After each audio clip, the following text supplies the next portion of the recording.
For several weeks now, the city of Shanghai has been under a strict lockdown because of yet another wave of COVID cases.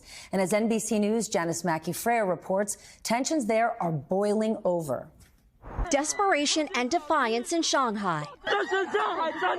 These videos verified by news agency Associated Press showing outright clashes. Police in white medical suits appearing to wrestle with residents who were ordered to surrender their homes so they could be turned into COVID isolation sites. One woman on the ground shouting, "I beg you, please." Others being dragged away. The videos went viral on social media here before being pulled down by censors. With the lockdown in its third week, most of Shanghai's 25 million people remain confined.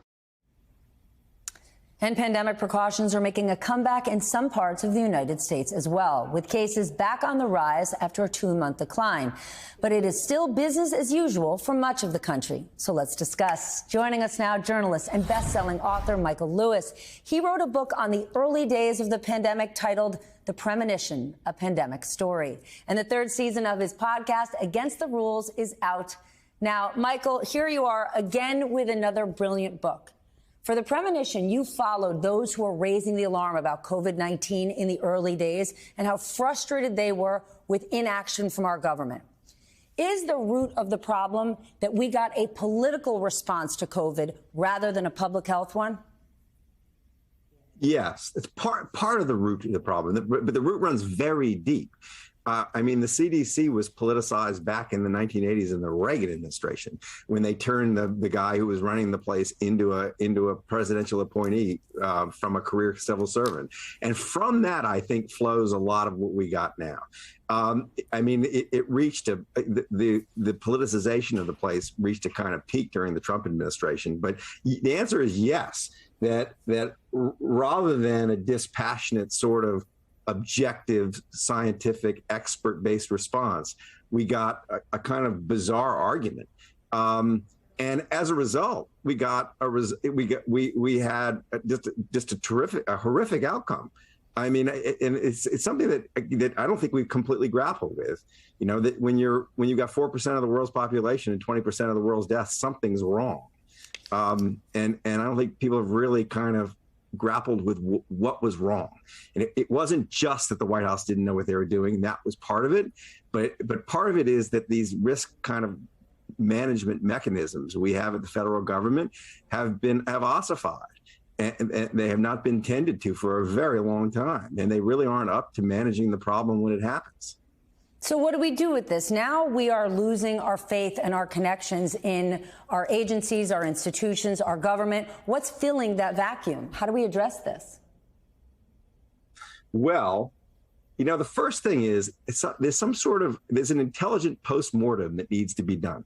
Like, I think if you, well, so I'm all for like an independent 9/11 style commission to go and do, for among other things, ask the question, like, who did well and who did badly?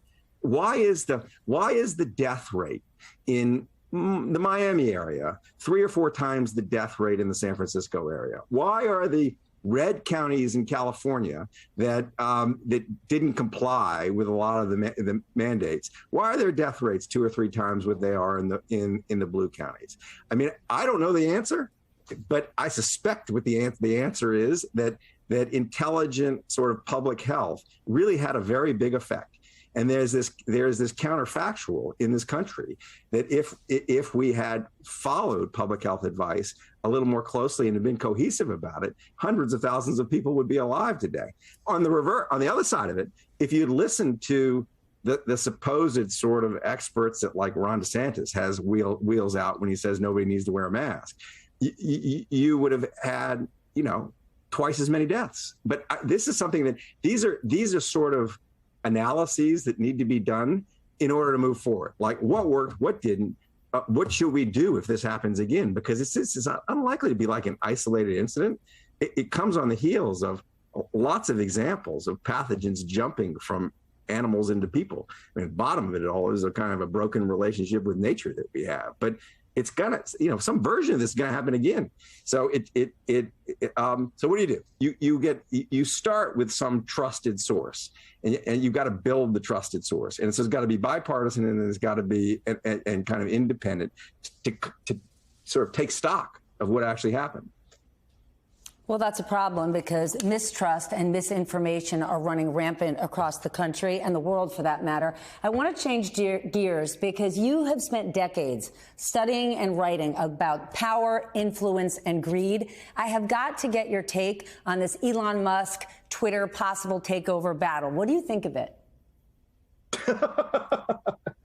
I'm wholly unsuited to have an opinion about this. That's 100% false. You are absolutely suited to do this. Twitter, it's amazing how cheap Twitter is for how important it's become. Its influence is so much greater than the $43 billion or whatever it would cost. Twitter is Elon Musk owning it as a private company going to make it more trusted than it is now? A better referee of public discussion? I kind of doubt it. I certainly doubt that the perception is going to be any better. And you know what I also doubt? I kind of doubt he actually wants to own it. Like, it is, talk about a headache. I think it's all just getting our attention. This was about. He's in the attention economy, and that he doesn't actually want to own it. What he wants is us talking about maybe he'll own it. That's it. So I haven't spent a lot of time thinking about it because I don't think he's going to own it, because I don't think he wants to own it, because who would?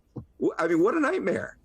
Okay, fair. Before I go, I do want to ask you this. You wrote Liar's Poker 30 years ago, and you have been writing about extraordinary American stories since then.